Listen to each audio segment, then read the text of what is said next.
আমার মনে হয় যে এই শুকানোর জন্য সময় দিয়ে তারপরে ঘষাঘষি করলে আর অত সহজে উঠছে না, কিন্তু দেয়া মাত্রই যদি কেউ ঘষাঘষি করে তাহলে ফেড হয়ে যাচ্ছে আর কি। তো এটা আমরা নিজেরাও একটু পরীক্ষা করে দেখেছি যে দেওয়ার পরে অন্তত 1 মিনিট 2 মিনিট যদি শুকানোর সময় দেওয়া হয় তাহলে সমস্যা করছে না।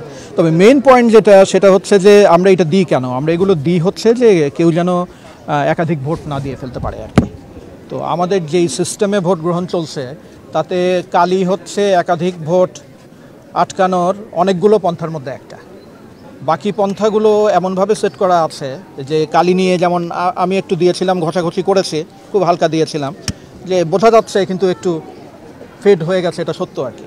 তো এইটা দিয়ে কারো পক্ষে দ্বিতীয়বার ভোট দেওয়া সম্ভব না আর কি, কারণ যে একটা ভোট দিয়ে ফেলেছে তার ওই ভোটার কার্ড এবং আমাদের যে ভোটার লিস্ট সেইখানে ওটার এন্ট্রি হয়ে গেছে, ওই ভোট আর কেউ দিতে পারবে না আর কি। ওই কার্ড দিয়ে ওই ভোট দেওয়ার কোনো সুযোগ নাই।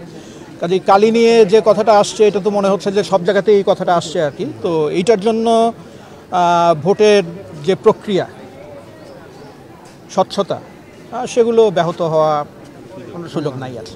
আরেকটা বিষয় আমরা দেখেছি, এটা নির্বাচন কমিশন বলতে পারবেন এবং তাদের সমস্ত কার্যক্রম ক্যামেরার সামনে আপনাদের সামনেই চলবে আর কি। এবং সেখান থেকে আপনারা দেখবেন যে আমার তো মনে হয় যে আমাদের যতগুলো মেশিন রিডার আছে সেগুলো টানা পুরো দমে চলতে থাকবে। তো সেখানে যেটুকু সময় লাগে সেইখানে আসলে আর কারো কিছু করার নেই আর কি, ওইটুকু সময় লাগবেই।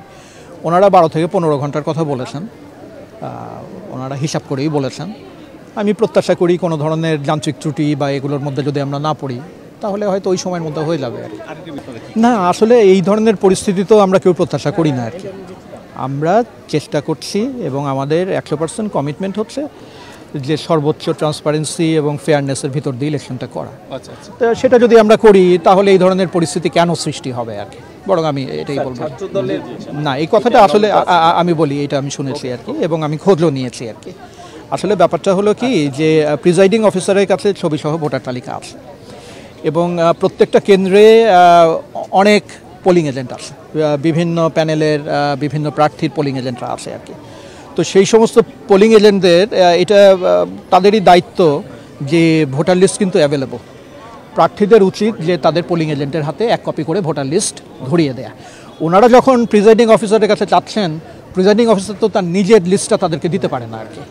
তাদের সম্পূর্ণ স্বাধীনতা আছে এবং এটা উচিত। সব জায়গাতে যেটা করা হয়, পোলিং এজেন্ট যারা থাকেন তারা পুরো লিস্টটা হাতে নিয়ে ওখানে বসেন আর কি, প্রত্যেকের হাতে লিস্ট থাকে। কিন্তু এখানে দেখা যাচ্ছে যে অনেক পোলিং এজেন্টই এই লিস্ট ছাড়া চলে এসছেন আর কি। চলে এসে ওনারা যখন ওটা চাচ্ছেন তখন তো ওনারা তাদের হাতে এটা ছেড়ে দিতে পারছেন না আর কি, এই সমস্যাটা। আমি তো কিছু কিছু কেন্দ্র যা দেখলাম তো বিশাল লাইনই দেখতে পাচ্ছি আর কি। তো আমার বরং একটু কষ্টই হচ্ছে যে রোদের ভিতরে লম্বা লাইনে সব দাঁড়িয়ে আছে আর কি, কষ্ট পাচ্ছে আর কি। কিন্তু ভালো, এখন পর্যন্ত তো ভালোই মনে হচ্ছে আর কি। ঠিক আছে, থ্যাংক ইউ।